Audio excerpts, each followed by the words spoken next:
The year is 1992. Russia faces a devastating economic and social collapse after the dissolution of Soviet Union.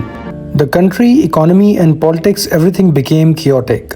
At that time, a former retired KGB colonel working in administration of Leningrad's mayor was watching everything closely. Almost overnight, the former KGB spy rose from shadows and took control of Russia. He eventually becomes the man who dominated Russian politics for decades. His name is Vladimir Putin. But Putin's rise was not simply a story of ambition. It was a story of timing, power, fear, and one man's determination to never let Russia become weak again. Vladimir Putin was a young KGB officer stationed in Germany, trained to fight the United States. He wasn't a professional politician.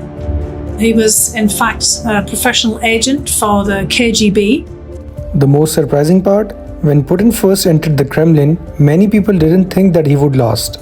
So how did a former KGB officer become Russia's most powerful leader of the modern era? Let's go back to the beginning. To understand Putin, you have to understand the Russia that created him. Putin was born in 1952 in Leningrad, now St. Petersburg. As a young man, he became fascinated with intelligence and espionage. He eventually joined the KGB, the Soviet Union's most powerful security and intelligence agency. For Putin, the Soviet Union wasn't just a country. It was the system he had grown up believing in. But in 1991, the system collapsed. The Soviet Union disappeared. The Soviet Empire, founded by Lenin, held together by Stalin, and now effectively destroyed by President Gorbachev's reforms, is tonight being buried in haste and without ceremony. And Putin later described the collapse of the Soviet Union as one of the greatest geopolitical catastrophes of the 20th century. Russia entered the 1990s deeply unstable and vulnerable. The economy collapsed, state institutions weakened, crime and corruption exploded. And the powerful businessmen, the so-called oligarchs, gained enormous influence. For millions of Russians, the 1990s represented something very different from the freedom promised after communism. They represented disorder and humiliation. And that created an opportunity, because when people become afraid of chaos, they often become willing to accept strong leadership. After leaving the KGB, Putin entered politics in St. Petersburg. He wasn't a charismatic revolutionary, he wasn't a famous billionaire. And he certainly wasn't a household name. Instead, Putin built his career quietly, step by step, connection by connection. He promised the oligarchs that they could keep their fortunes.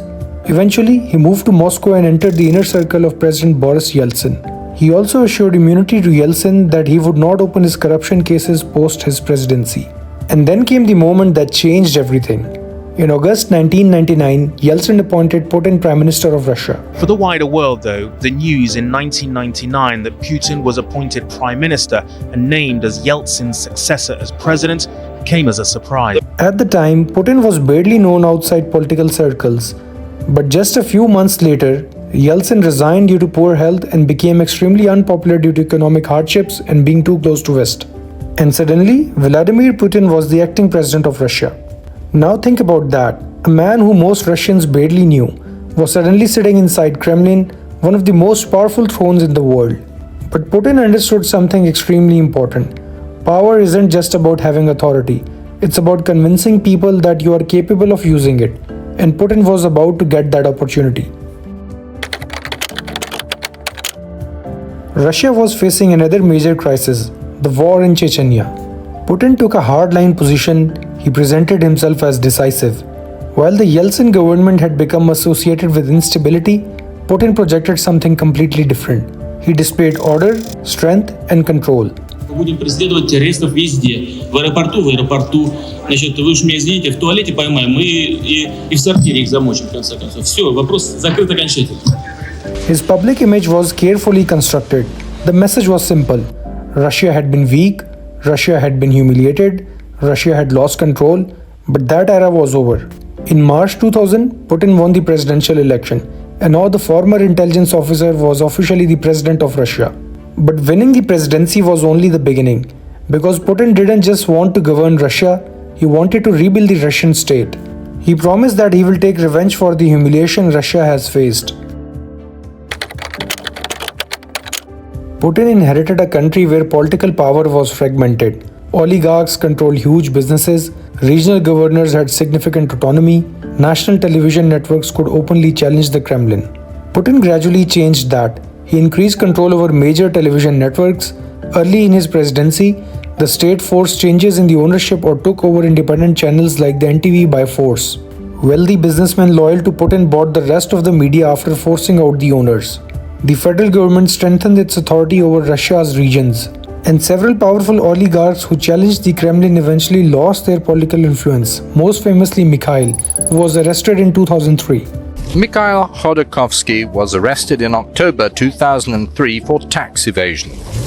Then, aged 40, he sat on one of Russia's biggest fortunes. He had acquired it through the privatization of massive companies in the 1990s. While some argued that Putin was restoring order to a broken state, others believed that he was destroying democratic filters and concentrating power in the Kremlin. But there was another factor working in Putin's favor, and that was oil. During the 2000s, rising oil and gas revenues helped Russia's economy recover dramatically. Living standards improved for many Russians, the state regained financial strength, and Putin's popularity grew. For many Russians, the comparison was powerful. The 1990s meant chaos, the Putin era meant stability, and that became the foundation of his political power. Then came a constitutional problem. Russia's constitution limited presidents to 2 consecutive terms. So in 2008, Putin couldn't simply remain president. Instead, Dmitry Medvedev became president and Putin became the prime minister. But the arrangement was unusual. Putin remained one of the most powerful figures in the country.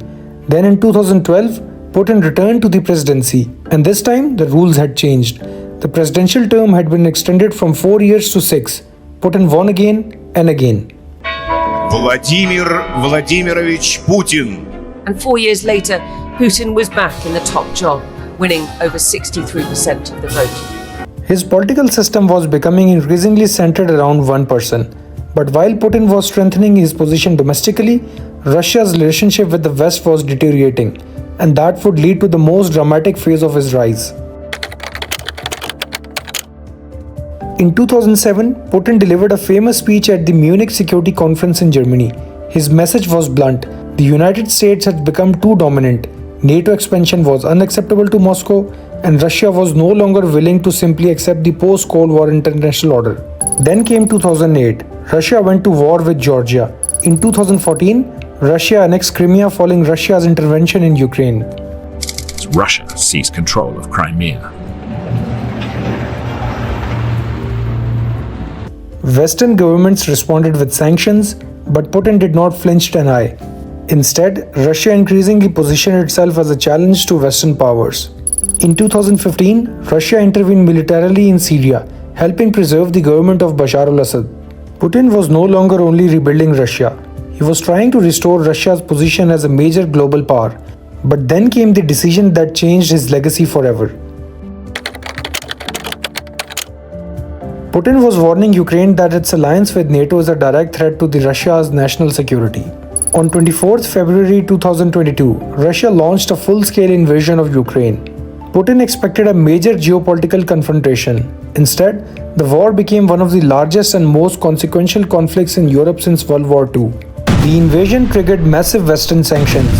NATO became more united, Finland and Sweden abandoned decades of military non-alignment and joined NATO. And Russia became increasingly isolated from much of the Western economic and political system. Yet, Putin remained in power. And that's the central question behind his entire rise. How did one man survive political crises, economic shocks, wars, international pressure, and decades of changing global politics? The answer is complicated. Putin built a system around state power, security institutions, control of political space, economic resources, nationalism, and a carefully cultivated image of strength. To some, he restored Russia's power after the chaos of 1990s. To some, he dismantled democratic institutions and concentrated enormous power in Kremlin. But regardless of where you stand politically, one fact is difficult to ignore. Vladimir Putin transformed Russia and transformed the world around it. He began as a KGB officer in Soviet Leningrad. He rose through the chaos of post-Soviet Russia. He entered the Kremlin as an almost unknown politician. And eventually, he became the face of Russia itself. The question now isn't simply how Putin rose. It's this. What happens to Russia when the man who built the system is no longer there? Because the rise of Vladimir Putin may be one of the most important political stories of our generation, and his final chapter may not have been written yet. If you want more impartial analysis about geopolitics, power moves, and history, then do support our channel. I'm your host Z, and I'll see you in the next video.